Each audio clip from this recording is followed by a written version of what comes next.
Sana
கல்யாணம் நடக்கிறது பார்க்கிறது வந்து சும்மா இது கிடையாது. சுவாமிக்கு கல்யாணம் ஆகிறது பார்க்கணும் அப்படின்னா கோடி புண்ணியம் நம்ம பண்ணிருக்கணும். கோடி புண்ணியம் பண்ணிருந்தா மட்டும்தான் சுவாமி கல்யாணத்தை பார்க்க முடியும். ஏன்னா நம்ம இருக்கும் போது சுவாமி கல்யாணம் பார்த்தது கிடையாது. நம்ம பிறந்ததுதான் மாட்டோம், அப்பவும் இல்லாத நம்ம இருக்கவே மாட்டோம். எப்பயோ சுவாமிக்கு கல்யாணம் ஆகிருக்கோம், அப்போ நம்ம பார்க்க முடியாது. இப்போ அந்த ரூபத்துல நடக்கும்போது சுவாமிக்கு வந்து கல்யாணம் ஆகிறது பார்க்கலாம். அதை வந்து ஏதோ தானா பார்க்கக்கூடாது. மெலங்கி செட்டு மக்களே இங்கே வச்சுக்கிட்டு பார்த்தா மட்டும்தான் அவருடைய பலன் வந்து கிடைக்கும். ஏதோ தானா சரி எதோ நம்மளுக்கு நம்மளுக்கு அந்த கல்வியில சீரியல் போறாங்க வருது, அதை பத்தி பேசுவோம், இதை பத்தி பேசுவோம், பேசக்கூடாது. ஏதோ தானா பண்ணக்கூடாது. சுவாமிக்கு வந்து கல்யாணம் வந்து கோடி புண்ணியம் பண்ணிருக்கோம். பார்க்கறதும் சரி பண்ணிருக்க இது ஒரு கொடுத்துருக்காங்க பாத்தீங்களா, அதுக்கும் வந்து கோடி புண்ணியம் பண்ணிருக்கணும். ஏன்னா வந்து நம்ம பூமியில வரும்போது சுவாமி கல்யாணம் ஆனது நம்ம பார்த்தது கிடையாது. இப்போ ஏதோ நம்ம ஏதோ புண்ணியம் பண்ணிருக்கோம், ஏதோ நம்ம சுவாமி வருவாங்க, நம்ம வந்துருக்கோம் சுவாமி கல்யாணம் பார்க்கறதுக்கு அப்படின்னு மட்டும்தான் நம்ம வந்து சுவாமிக்கு கல்யாணம் பண்ணணும். சரிங்களா? அதே மாதிரி இன்னொரு விஷயம் என்னன்னா, சில பேர் கோயிலுக்கு போனா சுவாமி கல்யாணம் சிறப்பாக அந்த மாதிரி இருக்கிறது ரொம்ப தப்புவது. அது வந்து சுவாமி என்ன தண்ணா கொடுப்பாங்களோ அவங்க கண்டிப்பா கொடுப்பாங்க. அதனால கோவில் இறங்கி யார் உள்ள வந்தாலுமே நான்கு சாப்பிடுறாரு தீர்த்தம், நான்கு சாப்பிடுறாரு தீர்த்தம், அதாவது குடிக்கூடாது. சுத்த பத்தமா வந்து கோவில வந்து சோறுக்காரங்க எடுத்து நீ கோவில் வைக்கிறனா அதுக்கு நீ வந்து கோடி புண்ணியம் பண்ணிடுவாங்க. இந்த கோவில் இல்ல, எல்லா கோவிலுமே நீ ஏதோ ஒரு விதத்துல நீ கெட்ட பழக்கம் பண்ணவே கூடாது. அவர் ஒரு 10 நாள் போறோம் இன்னைக்கு வந்துங்க அப்படி சொல்லி பழக்கூடாது. காலை வந்து சுவாமிக்காரை எடுத்து வைக்கிறோம் அப்படின்னா அது வந்து நல்ல கட்டையோட சுத்தத்தோட போனா மட்டும்தான் முடியும். அந்த மாதிரிதான் சுவாமி கல்யாணம் வந்து இப்போ வந்து சுவாமிக்கு வந்து கல்யாணம் சொல்ல மாட்டாங்க. யாருமே யாரும் சொல்ல மாட்டாங்க, திருக்கல்யாணம் தான் சொல்லுவாங்க தவிர சுவாமிக்கு வந்து கல்யாணம் சொல்ல மாட்டாங்க. சுவாமிக்கு திருக்கல்யாணம் தான் சொல்லுவாங்க. ஏன்னா அது வந்து சுவாமிக்கு வந்து அப்படி சொல்றதுதான் போற. நம்மளுக்கு கல்யாணம் நம்மளுக்கு கல்யாணம் அப்படின்வாங்க, சுவாமிக்கு கல்யாணம்னா திருக்கல்யாணம் சொல்றது. சரிங்களா? இதுக்கப்புறம் நீங்க யாருன்னா என்ன போறீங்க அப்படின்னு கேட்டாங்கன்னா சுவாமி வெங்கடேஸ்வர சுவாமிக்கு திருக்கல்யாணம் நடக்குது, அதை பார்க்கறதுக்கு போறோம், அந்த மாதிரிதான் நீங்க சொல்லணும். சரிங்களா? அதே மாதிரி குழந்தைங்க கோயிலுக்கு நீங்க எங்கன்னா போறாங்க வீட்டுல ஏதாவது சுத்தப்பட்டு நீங்க எல்லாரும் போகணும். சரிங்களா? போகலாம். அதனால சுத்தமா போனோம். அதனால நம்ம சொல்றது இப்ப வந்து யாரும் சொல்றாங்க அப்படின்னா சில பேருக்கு தெரியாது. அதனால நம்ம சொல்றது சுவாமிக்கு கல்யாணம் ஆகுது. இப்போ வந்து நம்ம வந்து ஃபர்ஸ்ட் வந்து விக்னேஸ்வர சுவாமி, அதாவது வந்து பிள்ளையார் வந்து முதல் கடவுள். அதாவது எந்த பூஜையா இருந்தாலும் சரி, எந்த உலகமா இருந்தாலும் சரி, எது பண்ணாலும் சரி, ஃபர்ஸ்ட் பூஜை வந்து யாரா இருந்தாலுமே விநாயகர் பண்ணுவாங்க. விநாயகர் பண்ணிட்டு நான் எல்லாம் சுத்தி தண்ணி தெளிச்சேன்னா சுத்தி பக்கமா இருக்கணும் அப்படின்னு சொல்லிட்டு தான் நான் தண்ணி தெளிச்சேன். சரிங்களா? அதே மாதிரி இந்த கலசத்தை வந்து ஒன்று வந்து அம்பாள், இன்னொன்று வந்து வெங்கடேஸ்வரர் பெருமாள். அதாவது நம்ம வந்து சுவாமிக்கு வந்து பூஜை பண்ணக்கூடாது. சரிங்களா? நாங்களே பண்ணலாம் 50% எடுத்தோம். ஆனா அதனாலதான் நாங்க வந்து கலசத்தை வச்சுட்டு கலசம் மூலியமா அவரை வந்து சுவாமியா நினைச்சுக்கிட்டு சுவாமிக்கு வந்து நல்லா அர்ச்சனை பண்ண சொன்னோம். சரிங்களா? அதுதான் இந்த 2 கலசமும் வச்சிருக்கு. ஒண்ணு வந்து அம்பாளு, இன்னொரு வந்து வெங்கடேஸ்வர பெருமாள். இந்த ஓலை எதுக்கு பண்றோம் அப்படின்னு கேட்டீங்கன்னா, எது பண்றதா இருந்தாலும் ஓலை பண்ணுவாங்க. எந்த கல்யாணம் உங்களுக்கே நீங்க கல்யாணம் ஆனாலும் சரி, ஓலை பண்ணிட்டு அதுக்கப்புறமா தான் பண்ணுவாங்க. அந்த ஓலத்தை என்னென்ன சொல்லுவாங்க அப்படின்னு கேட்டீங்கன்னா, நகர்த்தி ஓமை சொல்லுவாங்க, நகர்த்திட ஓமை சொல்லுவாங்க, வாஸ்து ஓமை சொல்லுவாங்க, வாஸ்து பூஜை ஓமை சொல்லுவாங்க, நகர்த்திட ஓமை சொல்லுவாங்க, ருத்ரோமை சொல்லுவாங்க. அந்த மாதிரி 108 பண்ணி, அதாவது நவதானியம், கோதானியம், எள்ளுதானியம் அப்படின்னு சொல்றாங்க. கோதானியம்னா எல்லாருக்கும் தெரியும், மாடு. அது மாடை வந்து நம்ம வந்து உள்ள போட முடியாது. அது வந்து ஒரு தானமா நினைச்சுக்கிட்டு ஓட்டமண்டலத்துல போடுறது. அதாவது எள்ளுதானியம், கோதானியம் சொல்லி 108 தானம் சொல்லிட்டு ஓட்டமண்டலத்துல போட்டு பூஜை பண்ணி நம்ம வந்து சுவாமியை வந்து திருக்கல்யாணத்தை வந்து பார்க்க போறோம். அதாவது வந்து சுத்தபத்தமா வந்து நம்ம திருக்கல்யாணத்தை பார்க்க போறோம். அரஹர பார்வதி நமஹே, அரஹர மகாதேவ, கோயிலா கோயிலா.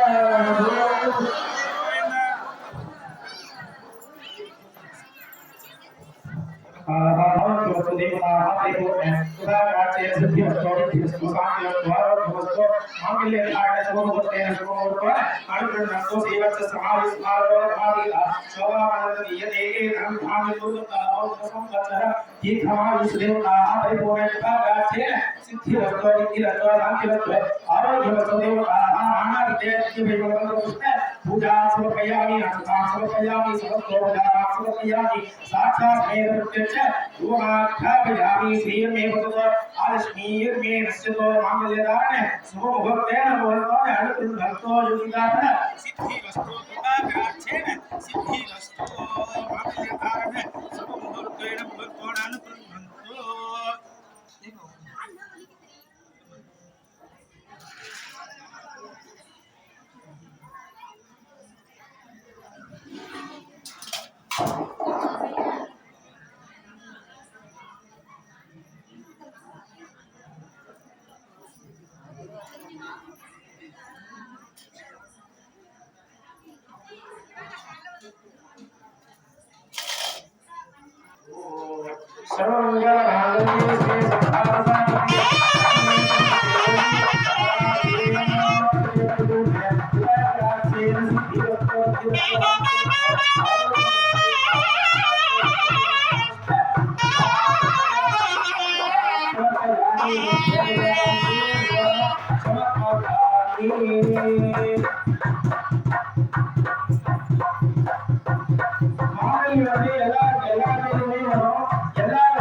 சுவாமி நினைச்சு கல்யாணம் சீக்கிரமா ஆகணும், எங்க பையனுக்கு சீக்கிரமா கல்யாணம் ஆகணும், எங்க பொண்ணுக்கு சீக்கிரமா கல்யாணம் ஆகணும், இல்ல எங்க வீட்டுல யாருன்னா கல்யாணம் ஆகணும் அப்படின்னு சொல்லிட்டு பிரார்த்தனை பண்ணிக்கிறேன். மாங்கல்யத்தை நமஸ்காரம் பண்ணிக்கோங்க.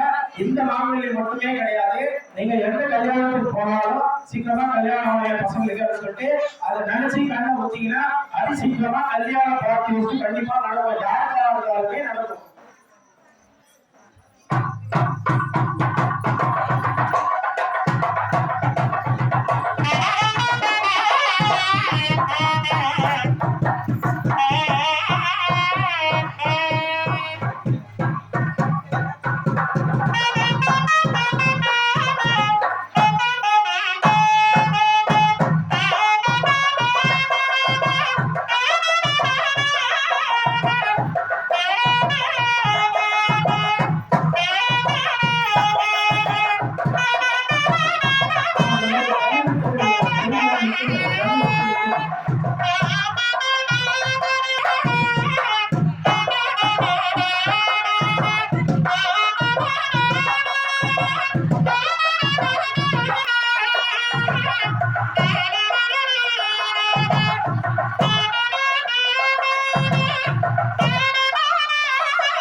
அப்பதான் ஏன் ஆடுற மாதிரி ஆடு தூங்குவாங்க.